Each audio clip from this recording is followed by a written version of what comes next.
nkubwire uburyo bwa kabiri dushobora kuba twakwifashisha. Aha tugiye kureba ese nyuma yuko dukipinze amazi y'umuceri mu gakoresho keza twateguye, none ni iki gikurikiraho? Hakurikiraho uburyo bwa kabiri bwo gukoresha igitunguru.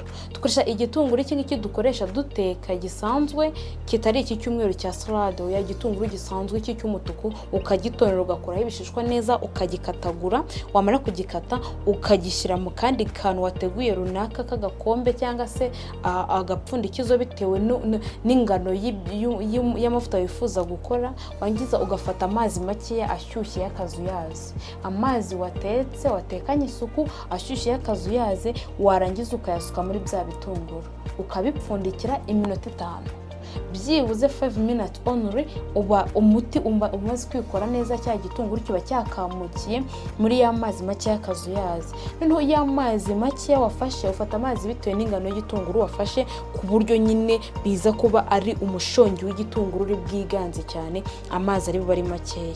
Noneho wamara gufata ya mazi yiganjemo igitunguru, wa mushongi wa cya gitunguru na ya mazi ashyushye, ukayaminina ugakuramo umutobe we wonyine w'igitunguru, ibitunguru by'ukabyihorera, ubundi ayo mazi nayo ukafata ukashyira mu kandi kantu. Iyo ni inzira ya kabiri. Uburyo bwa gatatu, ufata ya mazi ya mbere twafashe twashyize ku ruhande y'umuceri, ya mazi twakuye muri wa muceri ubyibuke neza, ukayavanga na wa mushongi w'igitunguru uvuye nyine muri yo ya mazi ashyushye na cya gitunguru, ukabivanga. Iyo umaze kubivanga neza, urabivanga ugafata akantu ugakoroga akayiko cyangwa se akandi kantu gafite isuku, ukabivanga ku buryo nyine ubona ko wa mushongi w'igitunguru na ya mazi y'umuceri byose wabivanze neza, ukabivanga neza, ukabivanga bitewe n'ingano wifuza gukoresha. Ubyibuke neza uzakoresha ingano bitewe n'umusatsi ufite uko ungana. Ibuka ko ushyira mu musatsi wa naturel, nagushyira muri menshi, nagushyira mu bisiko, nagushyira muri plante, nagushyira muri human hair. Ukoresha mu musatsi wa naturel usanzwe nyine udasutse cyangwa se utarimo ibindi bintu. Noneho bitewe na ya ngano wakoze ya wa muti, bitewe n'uko umusatsi wawe ungana, ufata agacupa. Hari utuducupa tuba dufite upuriza dusanzwe, iyo ugafite biba ari sawa, ugasukamo nyine wa mushongi wa byose, warangiza ugapuriza mu musatsi. Upuriza mu musatsi wawe hose bitewe n'ingano y'umusatsi wawe ukuntu ungana, ukamakinga sure neza ko uri gushyiramo neza mu musatsi, wujujemo nyine ukagenda ukoramo ku buryo ugezane usa nk'ukora ku mutwe, ukumva yuko umuti uri kuwushyiramo neza ukajyamo. Niba udafite ako gacupa uri bukoreshe upuriza, urafata ushyire mu kantu bibashe gukoramo, tuvuge nk'agacupa k'amavuta, agacupa nk'aka gasanzwe k'amavuta abamo gikoto twisiga asanzwe, ugasukamo ku buryo uzajya ukoramo zamo n'intoki ugashyiramo, ariko ukamakinga sure neza kuri gusiga neza mu musatsi. Wibuke neza ko biba byahoze, ya mazi aba yabaye akazuyaze, wabanje kubitereka ya minota 1 ya minota 5 twarebye. Niyo wamara gushyira muri wa musatsi wawe, ufata agatambaro cyangwa se ingofero bitewe n'uko ubishaka, ntabwo mbizi, bitewe n'uko ushaka nyine ko ikitari bukugore mu mutwe ushobora kuba wanagendana. None ugafata kwa kuntu wamaze gushyiramo, ugafata akantu uri bwambare neza ku buryo uri bwirinde kuba nyine kaba ikintu kinini cyane kiri buvemo, cyangwa se hari burangare hakinjiramo nyine umuyaga cyangwa se ingofero ikaba yavamo. Umakinga sure neza ko wambaye ingofero gukwiye, cyangwa se wambaye agatambaro neza, kuba kakoraho ntacyo bitwaye, ariko ikibi ni ukuba cyavaho igitambaro kikava cyangwa se ingofero. Noneho ufata iminota 5 ku munsi wabikoresheje, umaze kubishyiramo ukambara iyo ngofero nyine ukituriza. Ushaka yanarenga ikaba iminota 10 cyangwa se 15 nta kibazo, ariko byibuze ukamakinga sure neza ko bitari bube mbere y'iminota 5, kuko ntabwo umuti wawe umaze gukora neza. Iyo umaze gusigamo neza rero gutyo, wamaze kwambara n'ingofero, uratuza ukabyihorera. Nyuma hagati y'iminota 10 na 15 ufata amazi y'akazuyaze asanzwe, amazi yasanzwe, ubundi ugafura mu mutwe wawe.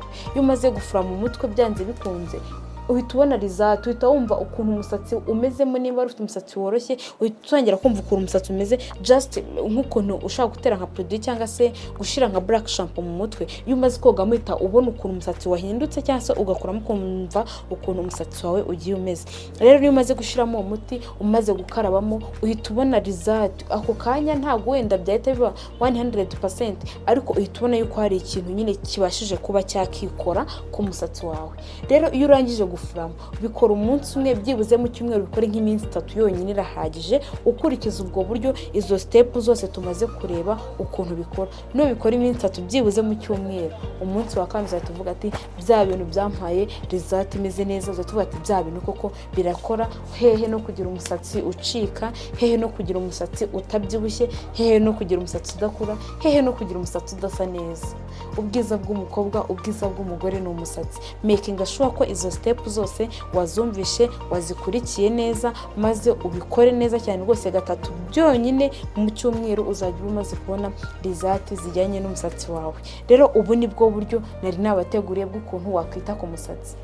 Gusa hari umukunzi w'ikiganiro cyacu cy'utuntu n'utundi wari wifuje yuko twamubwira ukuntu ushobora kuba wagira mu maso horoshye cyangwa se ko wagira uruhu rwiza mu maso, atwandikira atubwira yuko twazamufasha tukamusobanurira ukuntu umuntu ashobora kuba yakwita ku isura yo mu maso.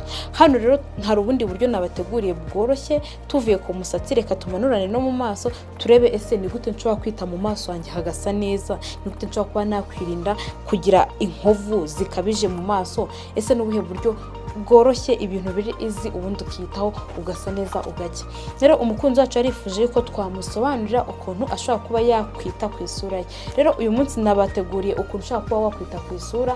Hari uburyo bwinshi ushobora kuba wakoresha, ariko nyemerera nkubwire uburyo bumwe bwonyine bworoshye butagoye ushobora kuba wakoresha.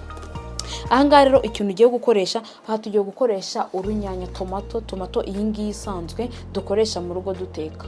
Ufata tomato nziza ukayihata cyangwa se ugayikuraho twa dushishwa tw'inyuma, none ugakuramo na za mbuto zirimo imbere, hagasigara tomato yonyine itarimo udushishwa tw'inyuma.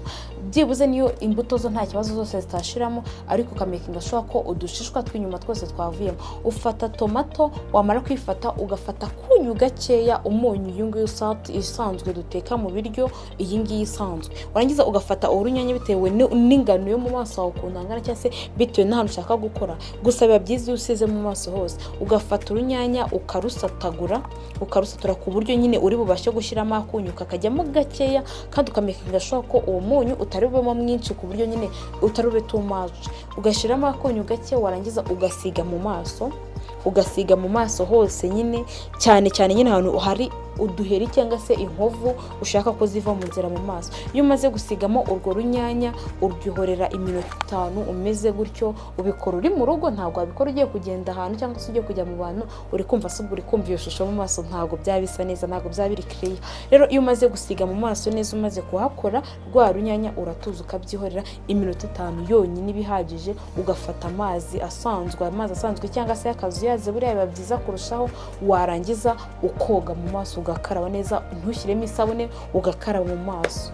Ntakubeshya, ubukoze neza skin care yo mu maso, ubu yitayeho. Usoza ubikora iminsi nk'itatu 4 gutyo mu cyumweru. Umaze kubona yuko za nkovu cyangwa se zatashe ufite mu maso ziri kugabanyuka, cyangwa se nyine hari change iri kuba, uri kugira mu maso heza, uri kugira baby face, ukikorera skin care mu buryo bworoshye, atari kuvuga ngo ugiye muri salon ngo ukoresheje ibintu bya mirenge bikugoye. Rwose ukitaho ukagera mu maso heza, ugasa neza.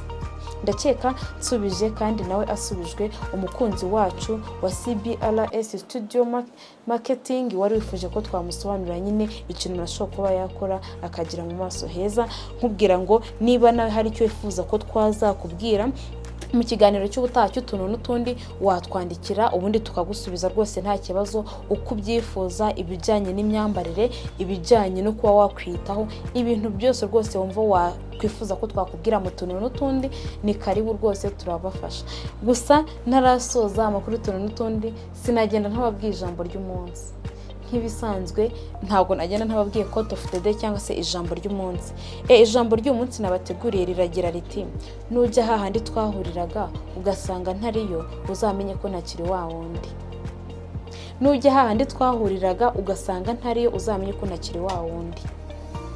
ndabashimiye rero mwe mwese twabanye mu makuru uyu munsi y'utuntu n'utundi, mbararikira gukomeza gukurikira no kunogerwa na gahunda zigiye zitandukanye za CBRS Studio Entertainment. Mbararikira gukomeza gukurikira ibiganiro byacu bigiye bitandukanye bya showbiz, sport ndetse n'utuntu n'utundi, ubusobanuro bw'amazina ndetse na quote of the day. Ni byinshi tugenda tubagezaho umunsi ku munsi.